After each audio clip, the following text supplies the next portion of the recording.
I'm Lee Muser. I'm the CARES coordinator. And so I just welcome you all. I'm also a somatic trauma therapist in town. And so the topic is very dear to me. And I'm really glad that our speakers are here to share their expertise and their knowledge with us on this topic. So yeah, let's just, a couple name other attending things. We will have time for questions. And if you have questions, you can put them in the chat. Steve Malone, CARES Board President, is going to be monitoring the chat. And so we can bring those into the group. Anything else I'm forgetting? Other than you'll be seeing cats roaming around my screen. But your eyes will mostly be on our presenters, not on me much longer. So anyway, okay, so without further ado, we will just I think everyone has the ability to unmute. So we will let our speakers go ahead and unmute and introduce yourself. And maybe I'll just put this question in the chat so you can have it. I am a pretty visual person and like to see things. So I'll try to get most of our questions in the chat. But our first one is just, introduce your name, your organization, like what organizations you're representing, and then like briefly why this topic is important to you. And I'll just let y'all self-select who wants to start.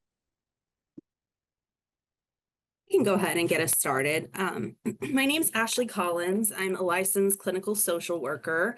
I'm a director at Centerstone.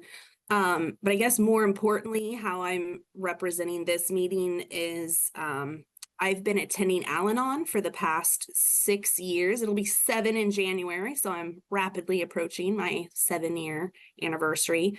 And I grew up in a family with addiction, specifically alcohol use disorder. My biological father, my adopted father, my stepdad, etc., have all had alcohol use disorder. I married my husband. Guess what? Alcohol use disorder, although he has been 5 years sober at this point. And my parental figures also grew up with addiction in their families of origin. So it runs deep in my family, which makes this topic near and dear to my heart, for sure. Thanks, so Ashley. I'll go next. My name is Ben Beatty, and I also work for Centerstone. I'm our assistant manager of SUD residential services, so on our residential services line.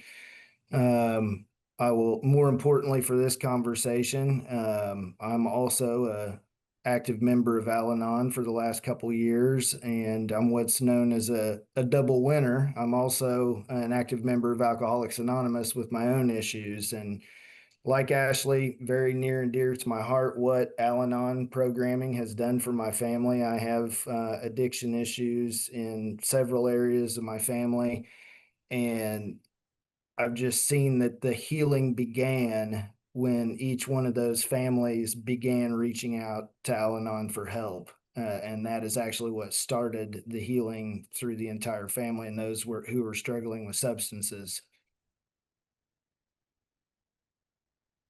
Thanks, Ben. Yep. Are we ready? Okay. Yeah, I'm sorry.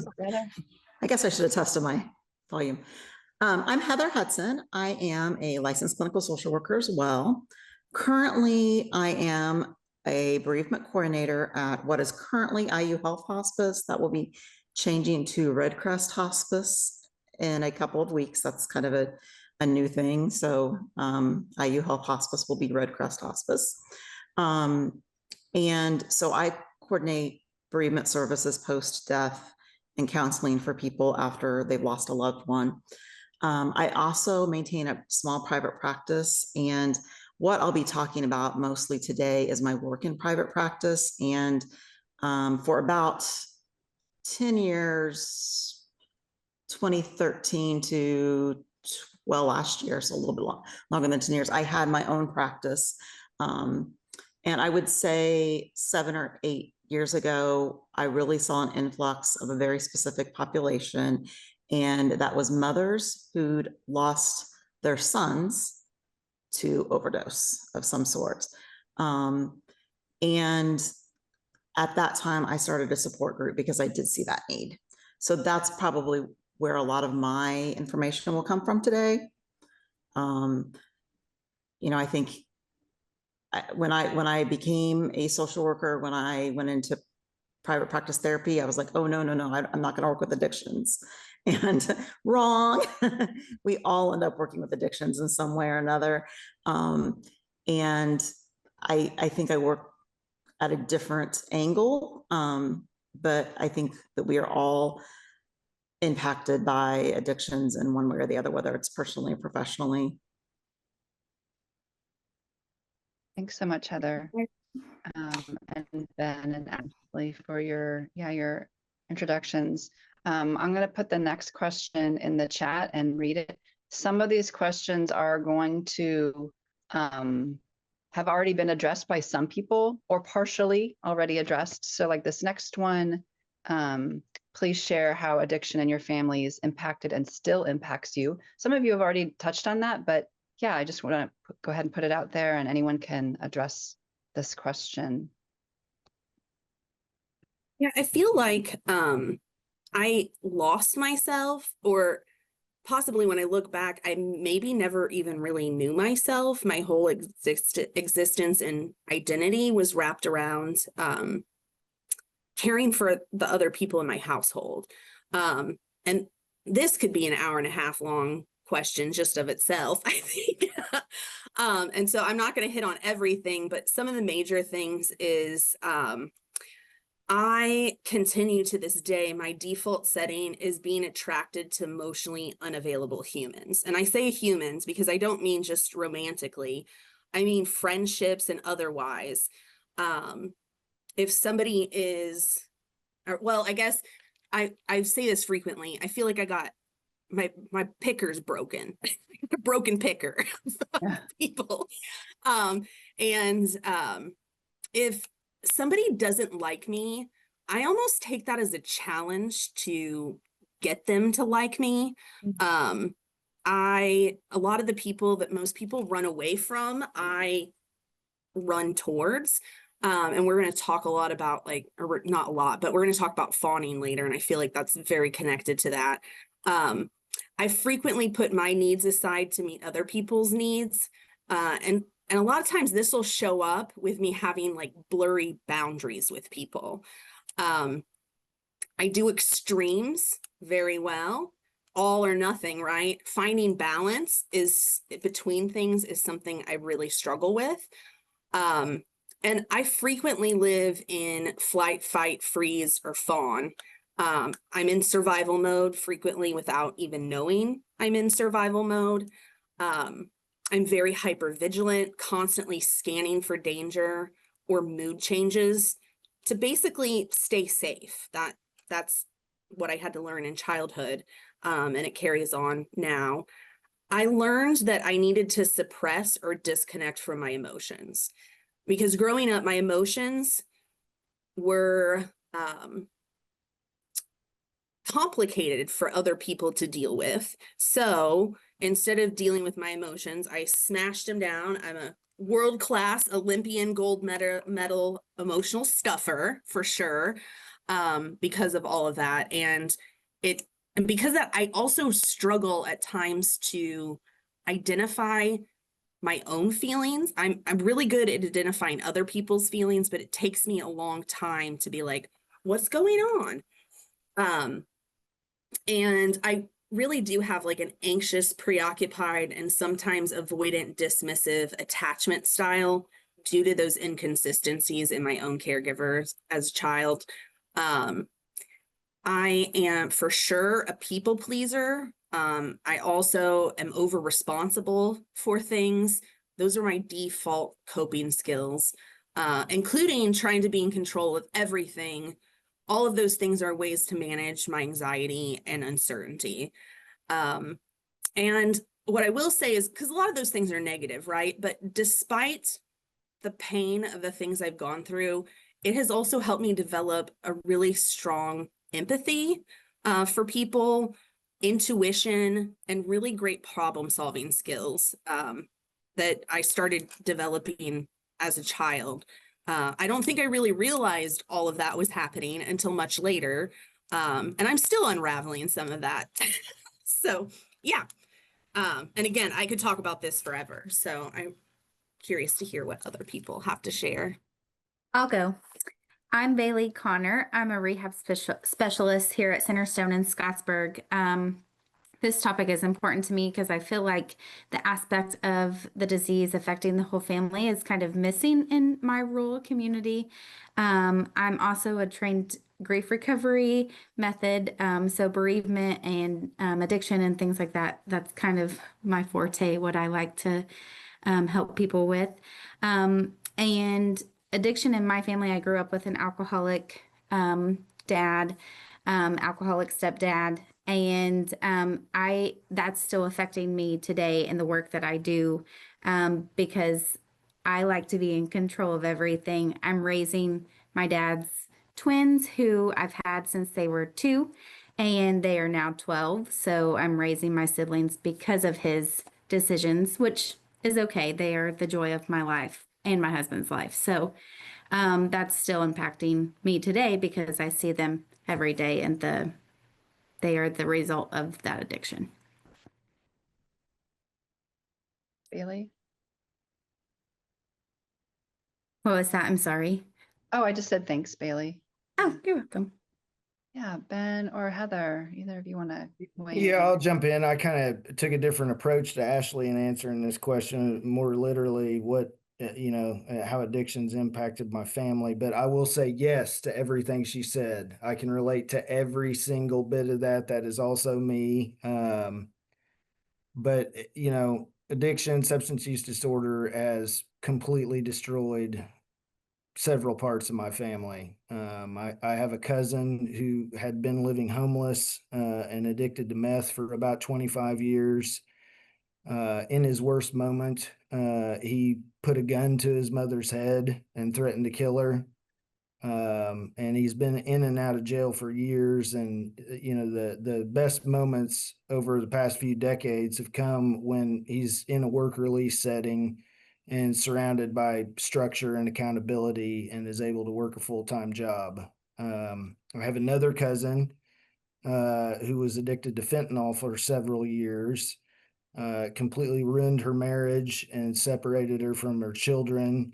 And it actually at one point caused her to be in a head-on collision with a semi when she was nodding out behind the wheel.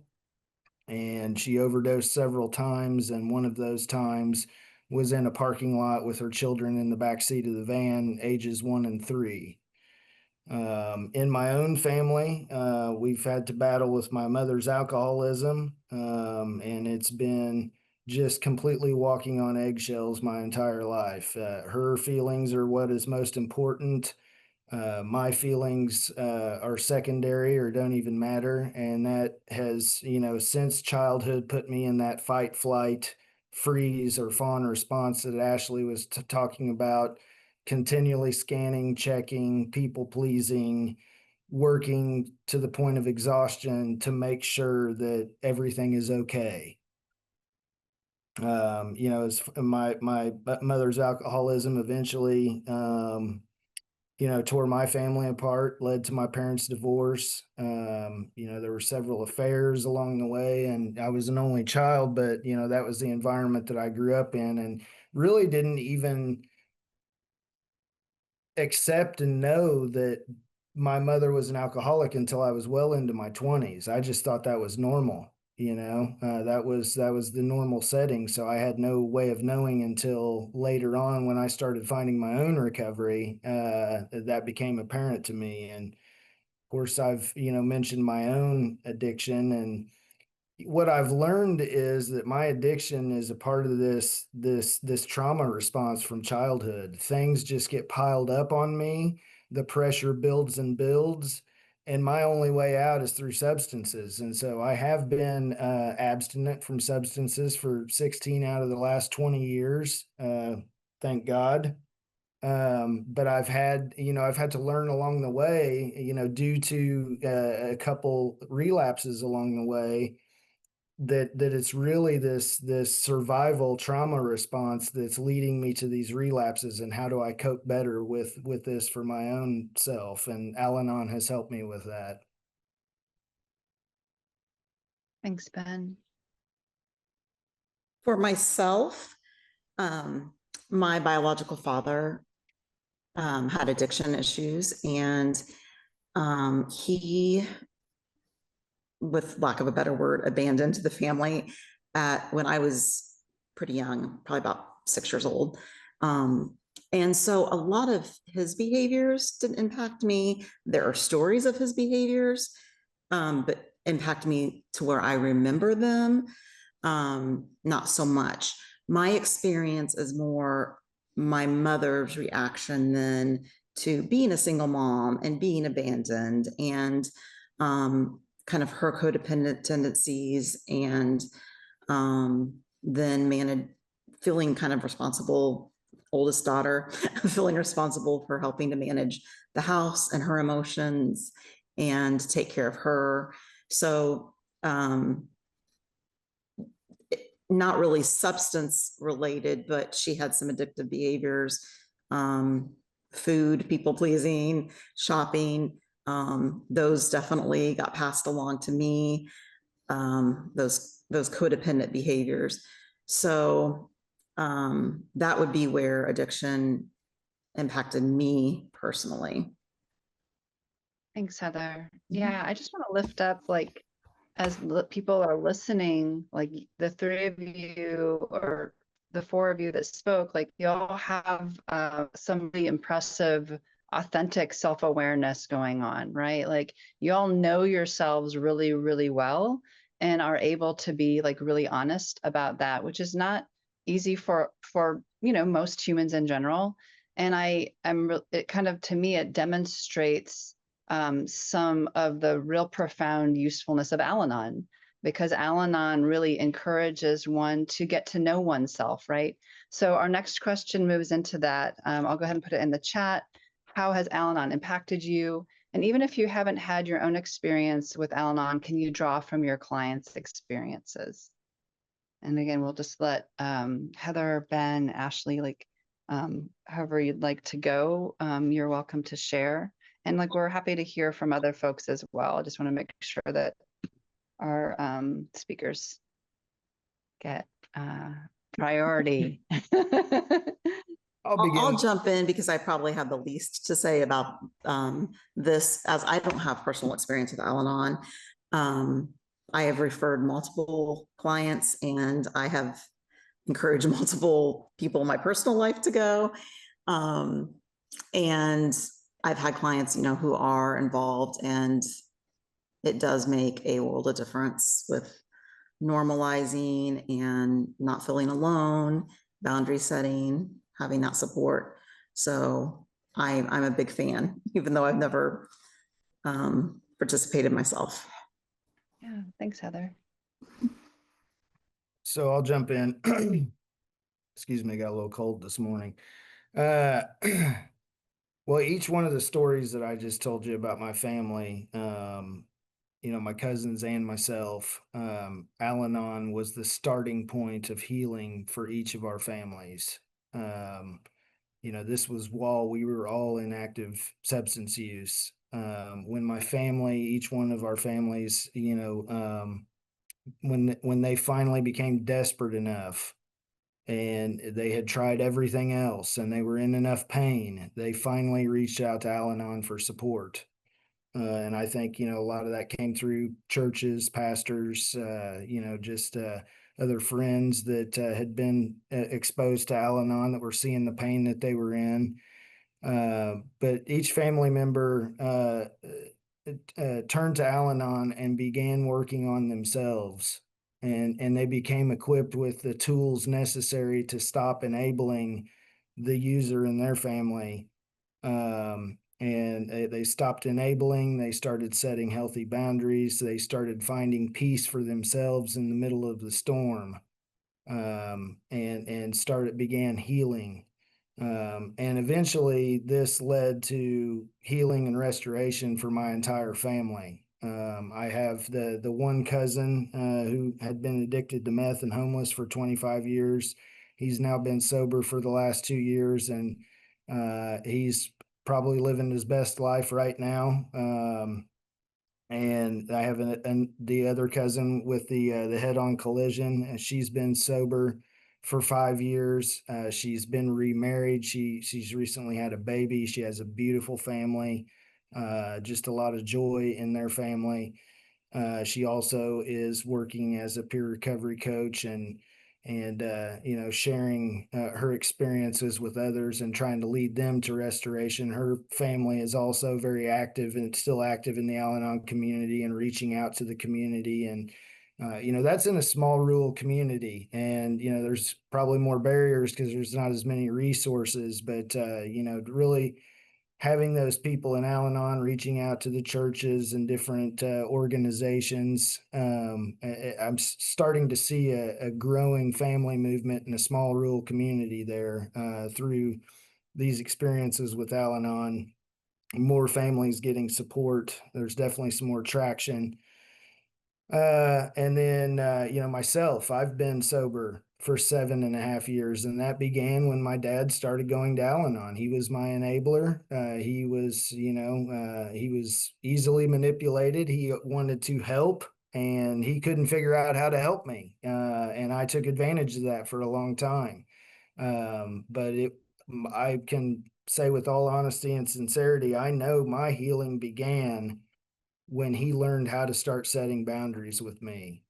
And that was the beginning for me to get on my own recovery journey. And while my mother has not found sobriety, the rest of the family is learning how to better cope with this. We can learn how to love from a distance, but also be able to protect ourselves and our own emotions. And, for a long time, we were all trapped up in this soup of toxic mess. And, I'm seeing my entire family, and we're banding together to set healthier boundaries for ourselves, but also still be loving family members. It's been It makes me wish more people in my family. I'm the lone ranger in my family. But I would say, and Heather mentioned this, the biggest thing that I've gotten from Al-Anon is I'm not alone in this anymore. For a really long time, I felt like there was nobody that really completely understood what I was going through. They didn't understand my weird behaviors and my weird thoughts about stuff because they themselves hadn't grown up in something like that. And so I feel like now I have not just one or two people, I have a tribe of people for the first time in my life that get me on a level other humans didn't get me. I remember sitting in my first Al-Anon meeting on January 5th, 2019. And I was like, this is where my people have been this whole time in Al-Anon rooms. Like, I wish I would have been, honestly, I should have been in Al-Anon as a kid. I think too, another huge pivotal thing was making me realize that boundaries and detachment are necessary to keep me healthy and well. And I heard somebody describe boundaries in one of the rooms as the distance between myself and another person that I need to still love and care for them. Because if it gets too close, resentments can flare, irritation, that sort of things. And those things shift too. It's not like a set amount of distance with one person all the time, right? There's definitely times where I need more space between people depending on what's going on with them and what's going on with me.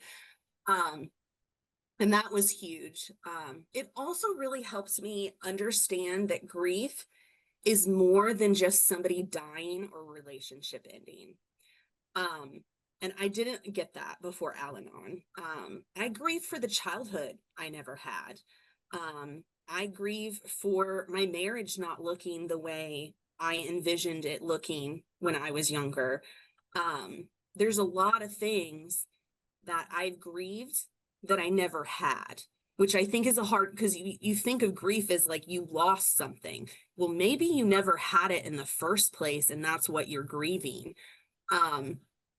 And also, grief is frequently interwoven into many of like my core struggles. And it's taken me a really long time, and I'm not 100% accurate all the time, but I'm getting better at identifying more quickly when grief is showing up in my emotions. Well, I guess Lee jumped out somehow. And She got the kicked other off, thing, sorry. no, it's okay. It's all right. We got get our moderator back in here. Can't moderate without Lee. So sorry, I've y'all. also no worries, no worries. And I mentioned this before, but I've been slowly being able to recognize my emotions better. And I think part of that is when people talk about emotions, even from when we're really little, they talk about them singularly, as though we only experience one at one time. I'm not sure I've ever experienced just one emotion at one time. So it's complicated, and they like play in on each other, and there's just a lot about emotions. I've also been able to realize that that my, and I say this, my drug of choice is lava.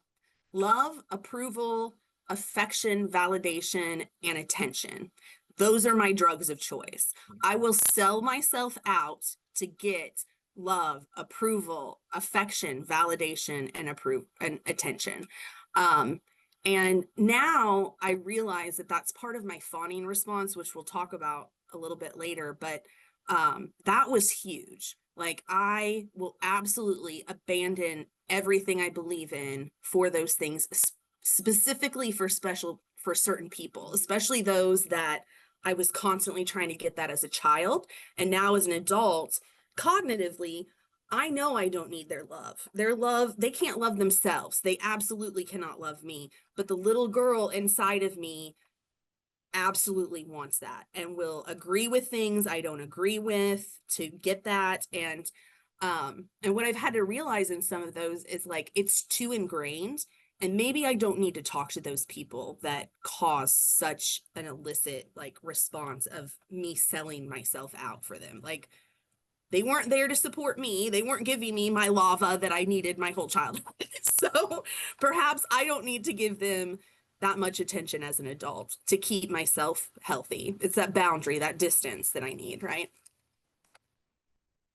Ashley, when you mentioned that too, I think something that I do that's very familiar with that is then I seek out, well, and I don't even do this consciously, but I seek out those relationships that I'm going to fill those holes with. Like, so it may not be my dad, but it's this friend or this romantic relationship or whatever. And then I seek those out and I find unavailable people. So yeah, I think that's probably pretty common with a lot of us. A couple of other things that you said that I wanted to kind of piggyback on, the emotions. I frequently say two things, and they can be parallel opposite things, can exist at once. Two emotions can exist at once, more than two emotions can exist at once. And I think there's that acceptance of that that helps us accept and move forward too. And you said the quote about boundaries and about love and caring for them. I take it a step further too. And it's also your boundaries, you have to love and care for yourself. So if you're going, you can't love and care for somebody else more than you're caring for yourself. Ashley, can you talk about lava again? Because that is so precise, and I think everybody needs to hear that a second time. So, and I will copy and paste this in here because I wrote some notes for myself because I'm over responsible and have to be really prepared. I have 4 pages of notes, yeah. so. Yeah. Love, approval, affection, validation, and attention. I heard that in an Al-Anon room. I do not think that it's like part of Al-Anon literature, But I feel like anytime I share this in a meeting, people are like, oh my gosh, that is me for sure. Yeah, and recognizing that too, because the first step is awareness. So you're going to absolutely sell yourself out for lava, and then you're going to have to like realize it afterwards. Like it's a slow process to like eventually stop doing that, right? Because it's like default. So yeah. Well, I've got another acronym to build on that, which is BAD: betrayal, abandonment, and rejection. Or Ooh. actually, that's BAR. Betrayal, abandonment, and rejection. And that was what I learned through the 12-step recovery process in Al-Anon, that made me aware of the lava and how that was affecting my life. It is a drug of choice. Yeah, thanks a lot for bringing in this one. Some people may not know, but Sex, Love, Addiction Anonymous law is a subcategory of 12-step programming.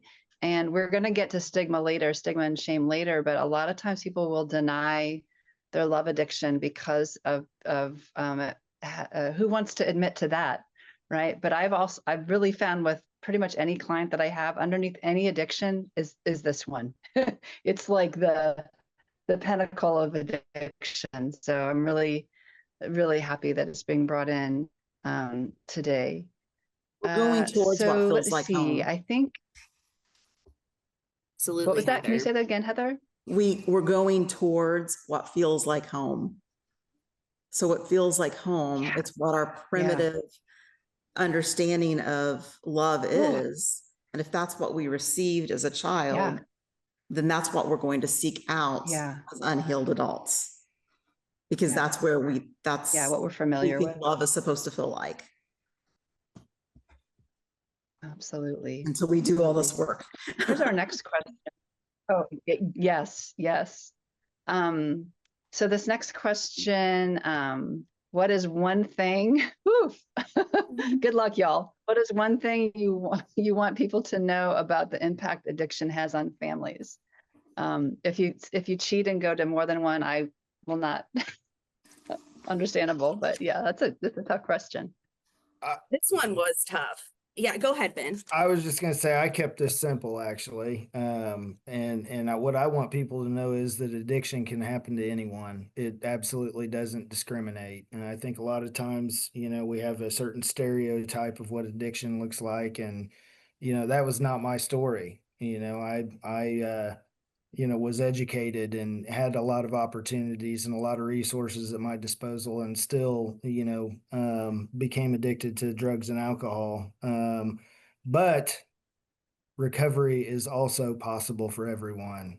It's available to everyone. All we have to do is reach out, get connected to resources, and it is available, whether we're talking about people with substance issues or the families that are dealing with those people with substance issues. Recovery is possible. Absolutely. Thank you, Ben. Thanks. The thing that I wanted to point out is like people don't understand how much living with an addiction impacts you. Because for the longest time, I was like, these people, my family, they're the ones that are messed up. I'm the normal one that knows that this is not okay. So if I just get away from them, I'll be okay. So I went to college. Guess what, y'all? I was not okay. I fell apart then because I was finally safe. And I hadn't dealt with so much during that. And so even when I'm doing supervision with people, I'm like, how are their families doing? Because what we do, whether it's substance use or something else, like our whole family system wraps around the person that's struggling to support them. So if that person's getting better and your entire role is caretaking for somebody that now doesn't need your help, what the hell are you going to do now? You don't know. And so I feel like there's a lot of times where families don't understand how much what's going on is impacting them internally. And they see it as like, if this person just gets well, then we'll all be okay. And that's not true. In fact, like you start to see how many more issues are there when that person is getting better. And really recognizing that like we all need help. And I know in Al-Anon, there's so many people that I was not, because I knew I needed help. I needed help. But there's a lot of people that first come into Al-Anon thinking that Al-Anon is going to teach them how to get their loved ones the help that they need, instead of focusing on themselves, because that's all our life is focusing on the sick person or the sick people in our lives. And it's so much more than that. And you really don't understand. You have to get out. It's kind of like if your work environment is awful and you know your job is bad, you don't realize how bad it is until you leave that job. And then you're like, oh my goodness, I knew it was bad. I didn't realize. The same thing with our families and our family systems.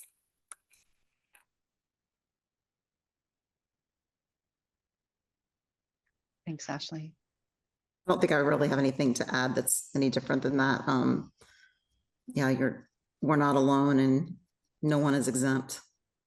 Yeah, thanks for naming those. Those are so important. Wow. Let's see. Let's go to our next question. So the next one is, in what ways do family members unintentionally enable addiction? And how can they shift towards supportive, healthy behaviors? And I just put that in the chat. In what ways do family members unintentionally enable addiction, and how can they shift towards supportive, healthy behaviors? I think in a nutshell, you have to start focusing on yourself, which seems counterintuitive. Seems like, but I'm not the sick one, right? But like, I mean, there's sometimes I've known people that are like, I don't even know what kind of cereal I like. I know what cereal everyone in my family likes, but if I were to get cereal just for me, what would that be? They don't even know. And so getting to know yourself and all of that is a huge piece of that. But I do want to point out that it's really easy to judge enabling behaviors when you're not in that system.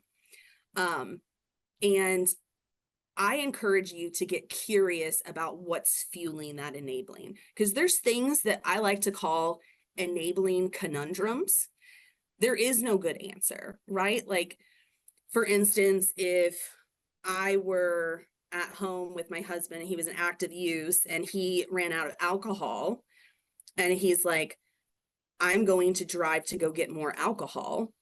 And I know he's incredibly intoxicated. And do I want him to get behind that wheel? That might look like me going to the liquor store and picking up alcohol to prevent him from getting on the road. Right. And that's really easy to judge. Like, why would you give the substance of choice to the person that's sick? Well, it was that, or let him be on the road and possibly kill themselves or kill somebody else. Right. So, yeah, I think that these are a lot more complicated than we want to say. We're just like, it's enabling, stop doing that. But really, you have to get to like what's underneath that. Like, is it that you're afraid if you don't call in for work knowing that they're hungover or they're intoxicated, I'm going to call into work so that they don't get fired? Because if they get fired, now I'm the only one with the job and having to pay all these bills. So there's a lot of things that do happen. I just wanted to point that out. But there's a lot of ways to enable stuff, like so many, so many. You make a good point too. When a lot of patients that I'm obviously there's all sorts of patients in hospice, but if someone has had an alcohol or any sort of drug use disorder, and whether or not that is part of their terminal illness and they're in hospice, they need a caregiver. And your health, you can no longer care for yourself. You need that help. And, sometimes that's a facility, but sometimes it's at home. There are those questions like, my loved one is dying at this point. Do I let them have the beer? Do I let them have the drug? Do I, so that there are those, nothing's black and white, right? There are all those fine lines. And those are conversations we have quite a bit. And I think that's an excellent point. It's just not easy.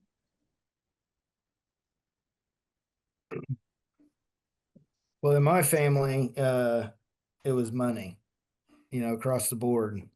Money fixes everything, right? And I'll just give you a couple examples.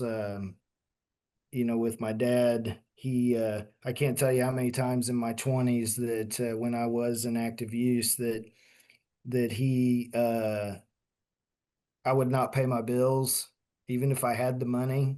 And I would go to him and say, man, I've done it again. I'm behind on my bills. Tell him whatever story I needed to tell him, and I need $2,000 or $3,000, and he would write me a check. And yeah, I might have been $500 behind on my bills, but really I was getting the rest of that to fuel my addiction, and that just continued to perpetuate. And through his participation in Al-Anon, he was able to shut that off. There came a time when I woke up one morning and he basically said, I'm sick of watching you kill yourself. I have a bed available for you in a treatment facility right now.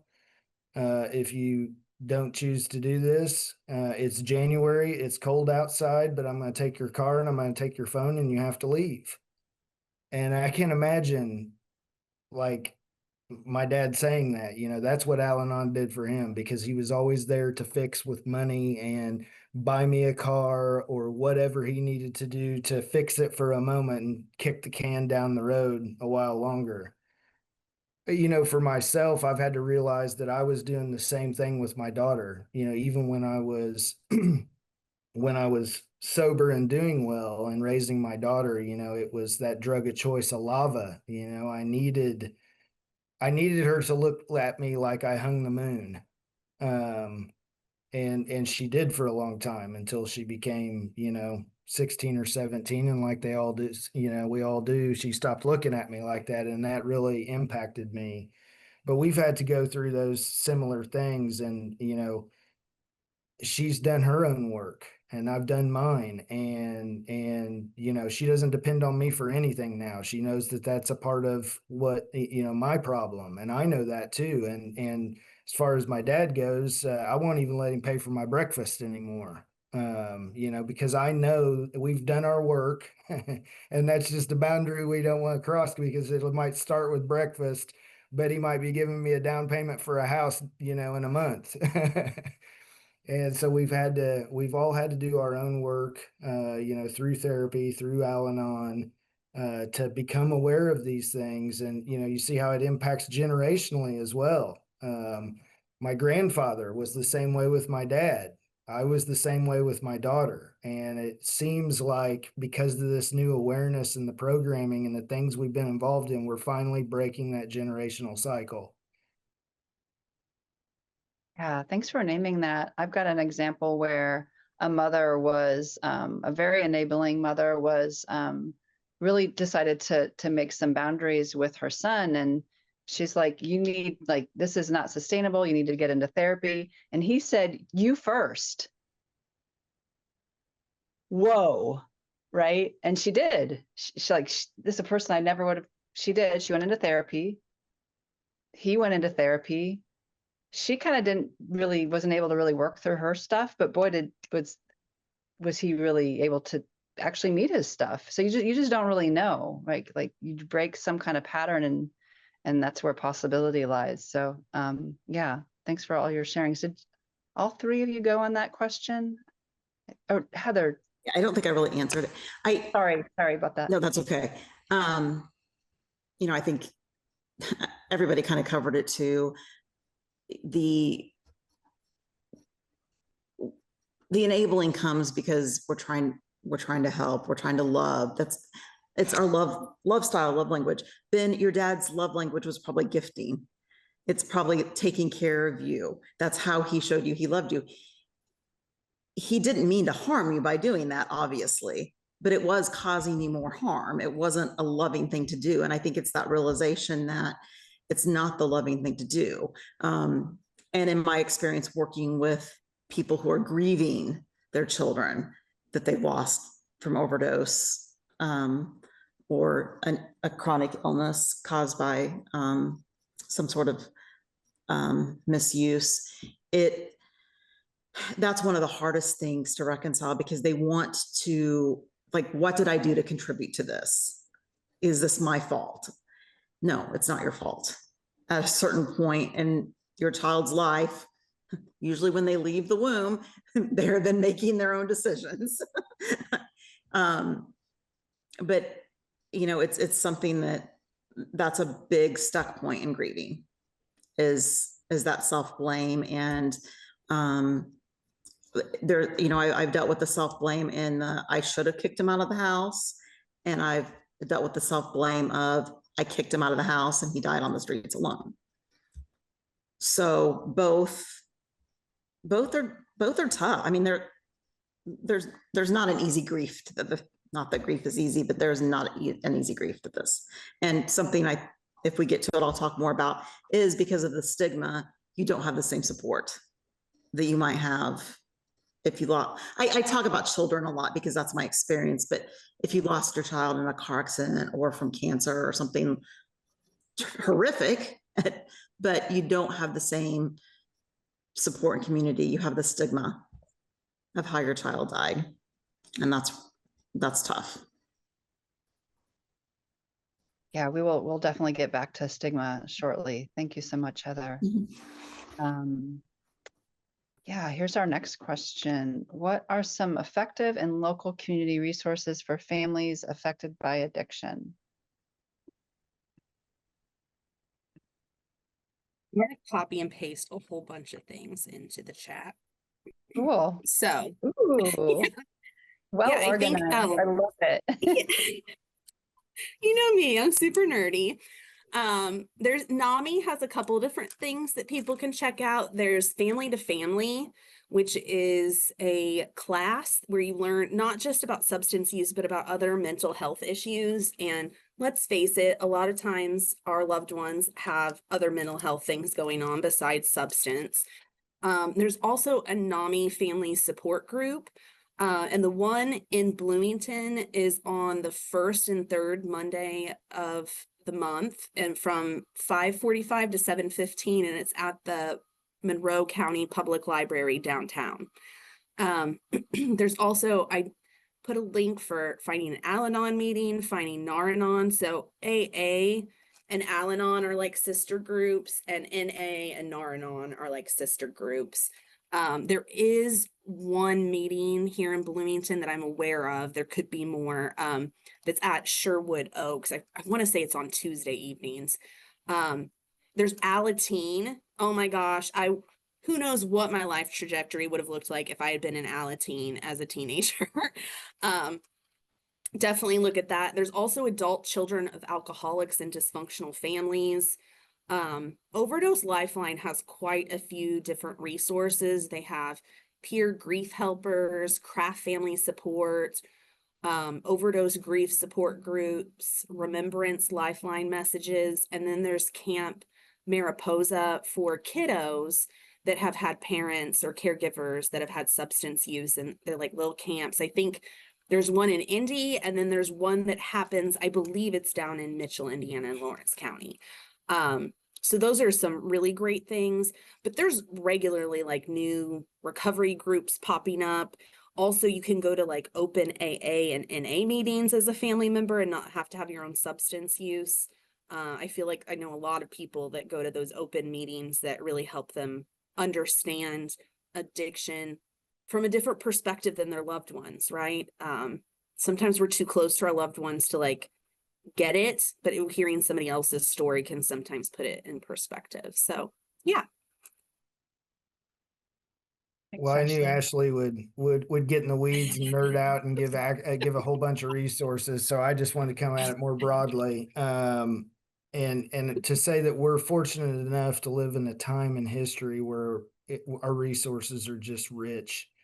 I'm reminded a lot that prior to the 30s, when Alcoholics Anonymous came around, there was nothing for people with substance issues. And, Al-Anon shortly followed after that. So we live in a time in history where the resources just exponentially, they're all over the place compared to where we were 100 years ago. So what a blessing for that, and then to add that I work all over Indiana, and I think Monroe County is probably the richest in resource per capita. I mean, just amazing resources in Monroe County. And Ashley's put links, different things to check out, but that's really all you have to do is to be a seeker and to reach out and to get connected, and resources are at your fingertips. Spen? I'll just throw in the grief resource. We offer grief support through hospice, but it's general grief support. It's not a specific overdose loss. But I wanted to bring up David Kessler's book, Making Meaning: The Sixth Stage of Grief. It is a fantastic book. It addresses his own loss. His child died of an overdose, and he is amazing. So he talks very personally, and then he also gives fantastic advice about how to talk with other people. So from a personal and professional standpoint, it's a fantastic resource. Thanks, Heather. Yeah. Great. Okay, just checking the chat real quick. All right, I'm gonna put in a big question for us. Let's see. What have your experiences been with stigma and shame as a family member of someone with substance use disorder? Whew. So yeah, this is an hour and a half conversation too, probably, but I'm gonna keep it simple. In my family, it was the mantra was remember the corporate image. And my family had a family business. Everything we do is reflected in upon the business, and that created so much shame and stigma when our family became unwell. Everything was stayed in the darkness. We kept things a secret. We didn't feel like we could reach out because we were ashamed. And until each family member in their own time became willing to reach out for help, and bring our family problems out of the darkness and into the light, my family couldn't heal. And because we were just absolutely choking on shame and stigma. And I think that what we found is that, admitting that weakness, it's another counterintuitive thing. It was in admitting the weakness that we actually found strength. And it's a hard thing to do, but that was where we found our strength. That was where we began to heal. Yeah. Pride may be one of our greatest deterrents to healing. It's huge.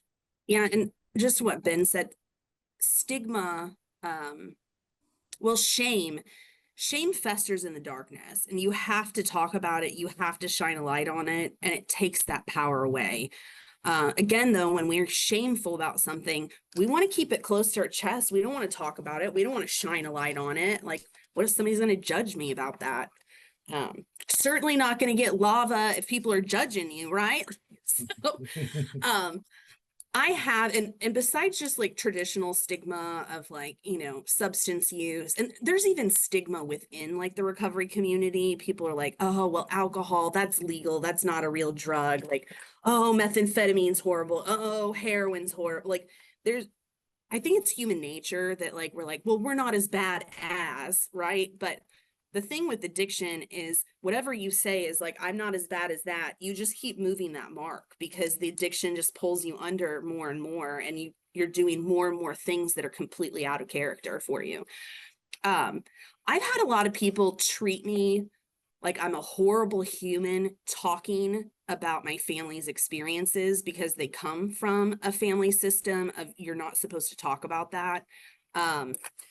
Early on, even before I was in Al-Anon, one of my first things, and I remember when I got to this place in my healing, I was like, my mom constantly wants me to keep secrets for her. And so now she's like, hey, I'm going to tell you something you can't tell your brother. If you don't want me to tell somebody, mom, then you don't tell me, because I am not your secret keeper any longer. I don't live under your same roof. You don't pay my bills. You want to tell somebody a secret, go find somebody else. It's not me. But also, people get this whole thing, and again, more about like that family, you keep it in the family. People also have a tendency to shame people about not being close to family members. And I'm going to tell you a story of how this literally turned deadly for one of my clients. So I had somebody I was working with from a distance. He wasn't my specific client, but he had been doing really well in his recovery. He had been in recovery for 2 years. Part of his success in his recovery was his family was not part of his life. And that's what made it successful. Well, people shame you about that, right? Oh, it's your mom. You should blah, blah, blah. Yeah, if it is not your mom, you can keep your mouth shut about it because you don't know what's really going on. And so this gentleman let his family back in his life on a Thursday, and he was dead, overdosed in a motel by Saturday, where his family completely abandoned him. Were they in that hotel room? I would be willing to bet large sums of money they were. So again, there's a lot of time there's stigma about like turning your back on your family. They're your blood, blah, blah, blah. The closest people I am to, they are my chosen family. They are not necessarily my blood relation. And when people get that blood is thicker than water type of attitude, and you don't understand what their family system is, you could be pushing them towards their own death. And I know that sounds dramatic, but that is literally the truth.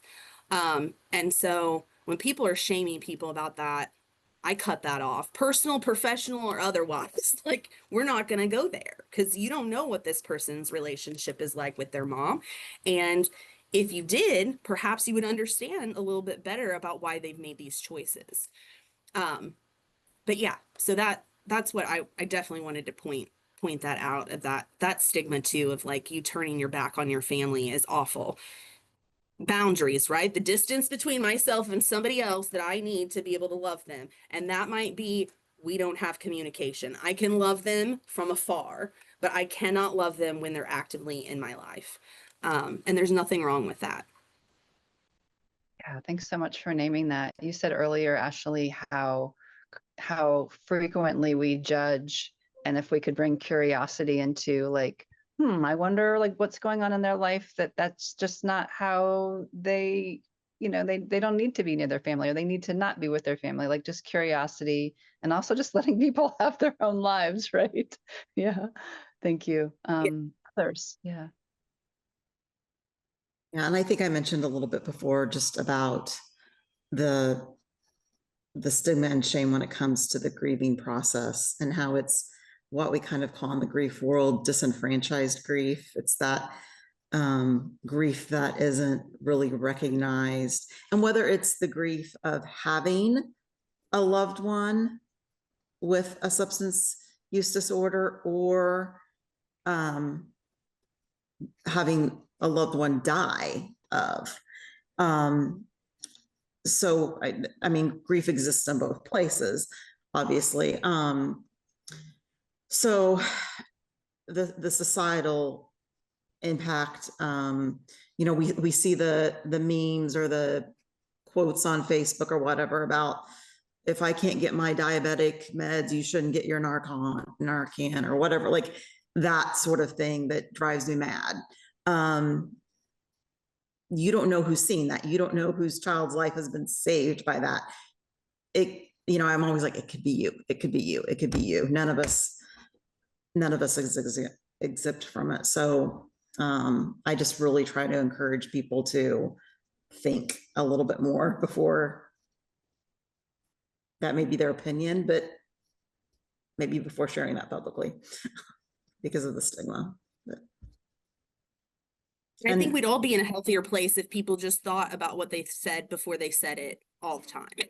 Maybe. Yeah. Yeah. So did everyone go on that one? I got a little bit lost. I think so. Okay. This is maybe our final question before we go into questions from other folks. Could you tell us about fawning? FAMA is a trauma fear response. Some people might not know about it. And so if you could tell us about your relationship with fawning and or how did it start in your life?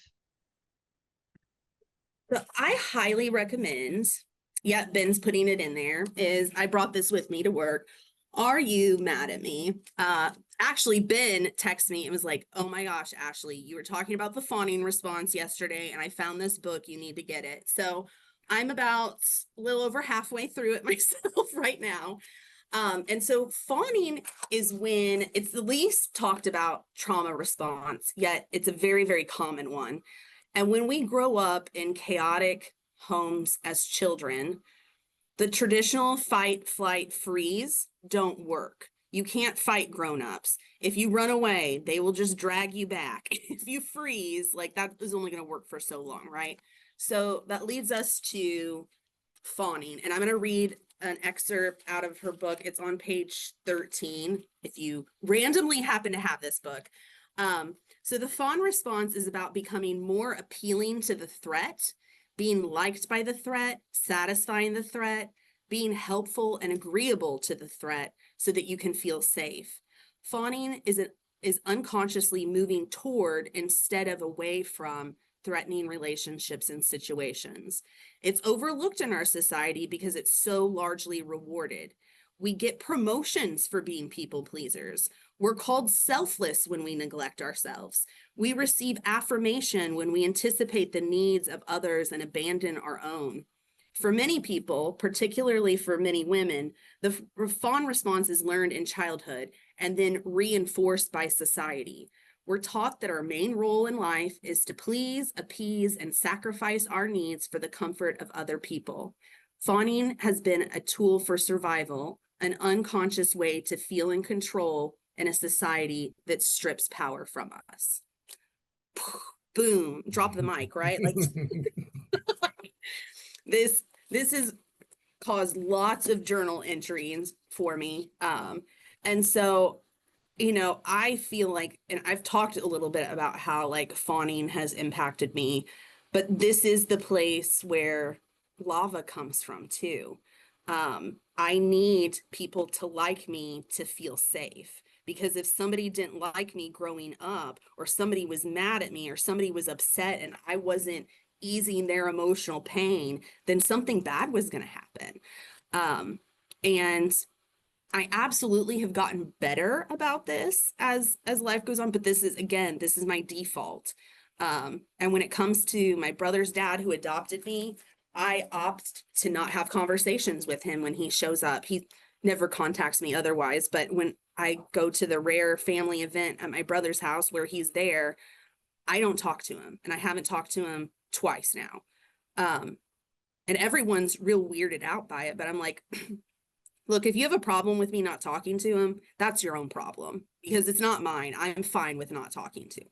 So, you know, and it's impacted me at such a massive level. And in fact, like people in authority figure, I will default fawn to authority figure. And the truth is there's sometimes where we do need to fawn. Like it's acceptable to fawn.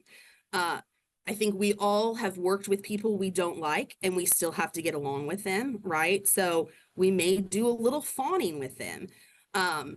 But, you know, I encourage all of you guys, especially if you did grow up with a family disease of addiction, to really be thinking about that, and absolutely get this book. I think it's at the library too, the Monroe Library. Check it out, do whatever. But it's really been kind of a game changer for me as I dive into this. And yeah, Ben, do you want to talk about your experience with this book? Have you finished the whole thing yet? I haven't. It is a complete mic drop though. Like there's so much in there that it's like the whole book, you just underline it and say that's me, and it talks about the term chronic fawn response. And I mean, that was a light bulb moment for me because I'm somebody that carries around a lot of anxiety, and it's always like, I don't really have a reason to be anxious. Why am I anxious? But I'm always dealing with this anxiety, and it's because of fawning. And so, yeah, I highly encourage the book as well. Rarely do I get to share a resource with Ashley she doesn't already have, and so I was excited to turn her on to that. But fawning, as she said, it's a trauma response that I learned in childhood, growing up with an alcoholic mother. I learned very quickly it was about her emotions and not mine. I was not able to feel safe in my own emotions, or I had no help processing my own emotions. My dad was a fawner, so he wasn't no help really either. It was just all about walking on eggshells around my alcoholic mother. And it gave me, fawning is it's a survival response that gives me a sense of control and safety. It's how I learned to cope over time. But what that looks like for me, what that translates into is being a perfectionist and an overachiever. I needed to be able to anticipate the needs of other people so that I could feel that sense of safety and control. I learned codependency, which I've carried with me into my adult relationships and intimate partnerships. And it's just if you're not happy, I'm not happy. And I'm willing to work tirelessly to people please and fix all your problems. And I've learned to completely betray, abandon, and reject. I mentioned that earlier, myself and my own needs. I remember when I came to Al-Anon, the idea of, I'm like, who am I? I don't even know what I like, what I don't like. And I mentioned that in an Al-Anon meeting, and it was, I had a seasoned Al-Anon person come up to me after the meeting, and he had just accepted like a 17-year Al-Anon token, and he heard me say that, and he came up to me after the meeting and he said, I started with my favorite color and I went from there. And so like that's where I started, and it was hard to choose my favorite color, to be honest with you. But that's just because for my entire life, I've been stuck in this chronic fawn response, people pleasing, being a perfectionist, trying to fix everybody else's problems, and completely abandoning my own needs in order to accommodate others. And, if you think about that, that is a never ending cycle that is just so exhausting.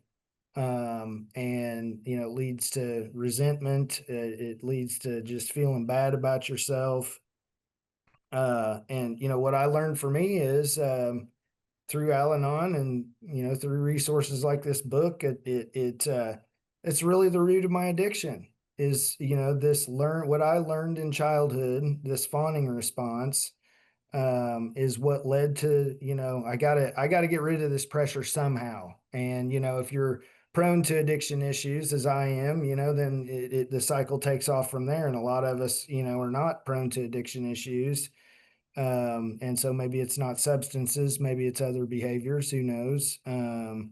But I've been sober, like I mentioned, 16 of the last 20 years. I've been in recovery, I've been engaged, and it wasn't until here recently through Al-Anon where I finally felt like I discovered, the root of my problem, which is fawning.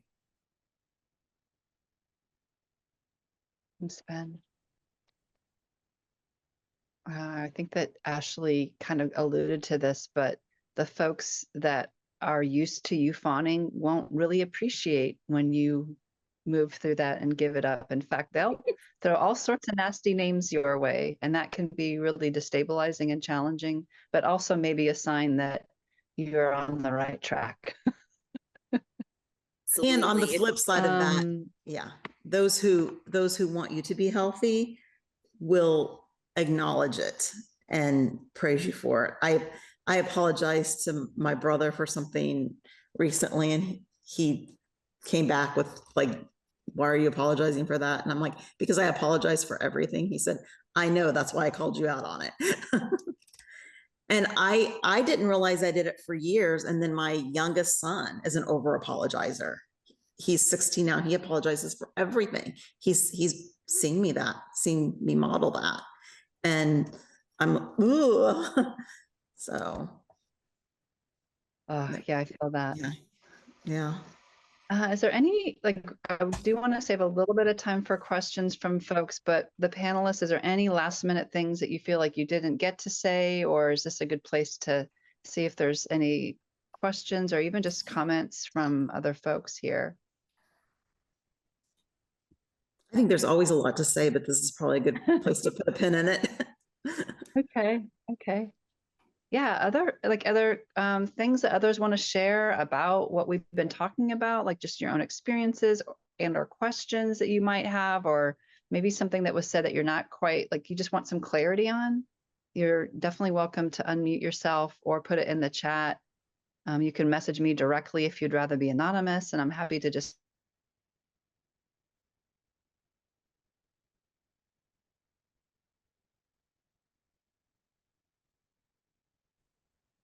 I will just say, I truly appreciate what the three of you have provided us today. I've learned a lot, and Ashley, don't be surprised if I'm in touch with you very soon. And I'll just keep it at that about a couple of things that I would like to talk to you about personally, where some of this is concerned. Heather and Ben, it has been very insightful. I'm not a reader, which is why I asked if it's on audio, because I have a tendency to fall asleep when I read a book. I mean, immediately fall asleep. And I'm going to go out and get that book and read it, because I think it's very hits home with me on a couple of aspects. So I'm very looking forward to listening to this, and thank you all for your wonderful input, suggestions, and help with this. Thank you. Yeah, of course. Steve, you can hit me up anytime. Yeah, Be it's so careful great. saying that. I may bug you to death. I doubt that, Steve. But you do owe me lunch for my 3-hour county council meeting I attended for you. Woo-wee. Okay, there we go. Yeah, I just wanted to say, like, I think it was Heather, or maybe all three of you in your own ways. You lifted up earlier that, like, we're not alone in this struggle. Like, it's a cultural, it's everywhere, and some level. Like, these are cultural challenges that we're raised in, and it's kind of the water we swim in. And so we need each other. Like, we need each other to have these conversations and to learn about these things. Yeah. What I will say is, the more healing I do on my own personal journey, the easier it is for me to recognize the same struggles other people are having, whether that's in my profession, with coworkers, with staff, within my personal life. And I'm like, oh, and I do feel like there's times where you stop taking things so personal when you're doing your own growth work. You're like, oh, that has nothing to do with me. That is all the other person. But yeah, there's just so much to learn when you've grown up in this type of environment that impacts you. And especially if you still have people that have active addiction in their lives. And even if everyone's fine, if they haven't, sobriety doesn't equal recovery. I will say that. Sobriety does not equal recovery. And so are they working a plan? Because there can be a lot of residual active use issues with somebody if they're not actually working some kind of program. And there's tons of different ones to work nowadays. I like what you said about healing and knowing, hey, I can do this and it's good. And it doesn't bother me like it used to. I think that's a great sign that the healing is possible, and it's never going to go all the way away, right? Like, it's in the fabric of who we are. And that's okay, because it's that making meaning of something. We can take it and use it for the good. We are hopefully all helping a lot of people. So.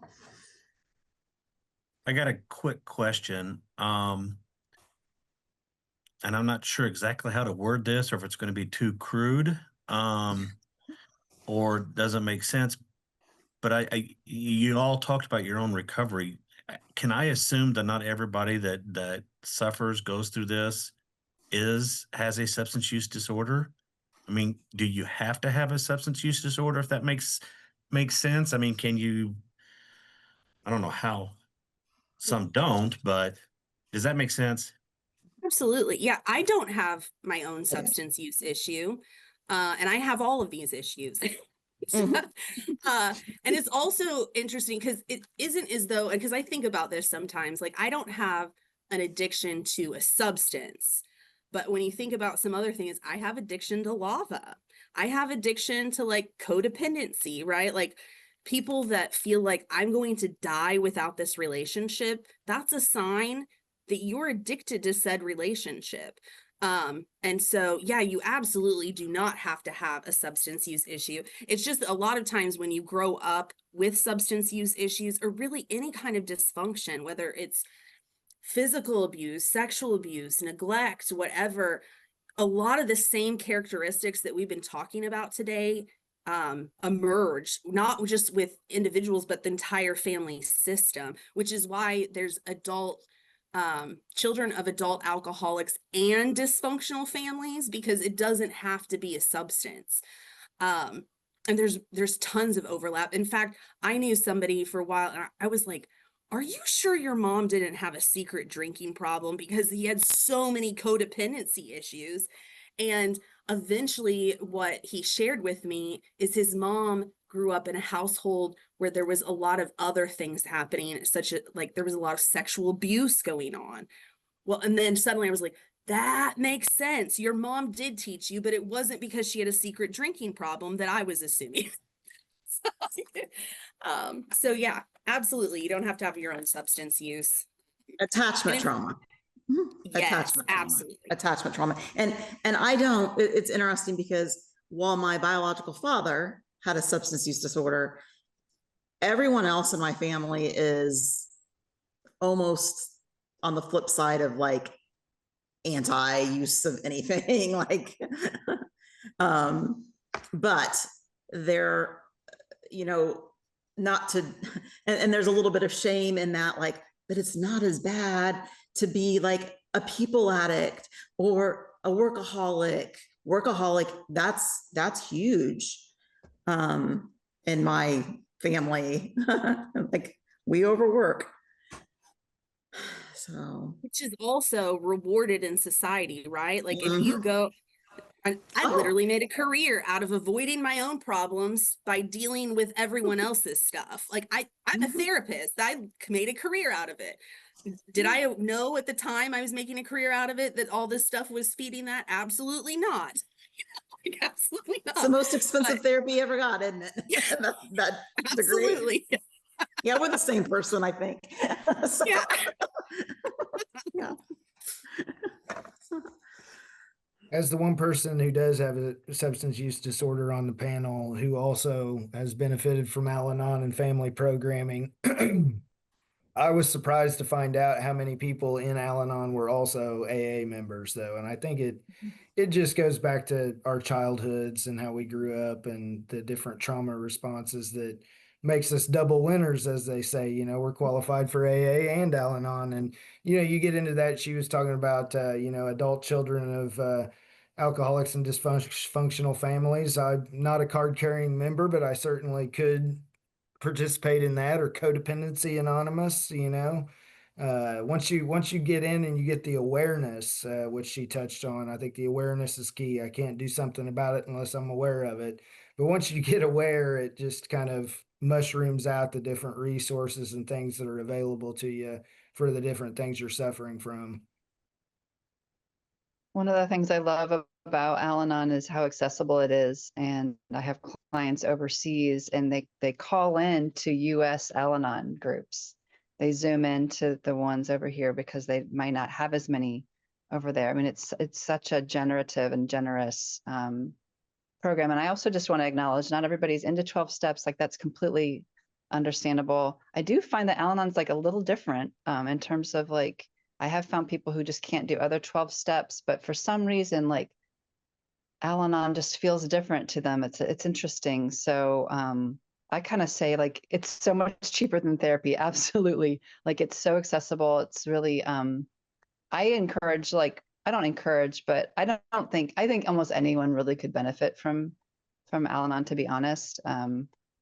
So I'm a little biased, but I have found it to be very, very relatable for most humans. Yeah. Yeah, and even if your only experience was with people with substance use disorder has to do with your work, you absolutely qualify. So yeah, I mean, there's a lot of times you can absolutely do that. I go to my home group is our Saturday morning meeting that's here in Bloomington. It's hybrid. So you can come in person or you can go virtually, which is great when like I'm traveling during my meeting time or something, I can still go in. And yeah, if any of you guys are interested in going to a meeting, specifically one here in Bloomington, and you don't want to go by yourself, feel free to like reach out to me. I'll put my email in the chat. It's really generous. Thanks, Ashley. Yeah, of course. Yeah, because it takes a lot of bravery to get your first meeting. Yeah. Yeah, Yeah, absolutely. people were telling me I needed to go to Al-Anon for probably a year and a half before I actually went. And the thing that finally pushed me was my husband was arrested for an OWI, and I was like, holy hell, I need to get my ass to a meeting. Yeah. And I've never stopped because I also understand that I've been sick most of my life because of all of this, and I'm going to need Al-Anon for the rest of my life with all of this. And sometimes it's just once a week. There's some times in my life I go to 2 meetings a day. You know, you tailor it to whatever. Could you imagine having to pay for therapy 2 times a day, every day? That nobody could afford that unless you were rich, which I don't think any of us on this call are. So we're helpers. Oh my gosh. Well, it looks like we're at time. Again, thank you so much for Heather and Ben and Ashley for your expertise and knowledge. And thanks for everyone that showed up today. Like, it's really wonderful to see some faces here. And I've got Ashley's got her email in the comments if you need to reach out to her. And then, yeah, if you want a copy of the recording, please reach out. We will probably be emailing everybody for like a really brief evaluation. When you get that, if you wouldn't mind filling that out, it'll just take like 2 minutes of your time. In that evaluation, we will also ask for future topics, but you can also email me if there's future topics that you would love to see the CARES board facilitate. You can email me or put that in the evaluation. And lastly, Monroe County Cares, we didn't talk a lot about it, but this is the sponsoring agency for this discussion. If you'd like to learn more about Monroe County Cares or be on our board, please reach out to me. I'll give you more information. We're always looking for community members. Ashley and Steve and Kathy are all board members. I think I named so we're always looking for more community involvement and expertise that comes from y'all. So with that, I think we will call it a day. Thanks again so much for all of you.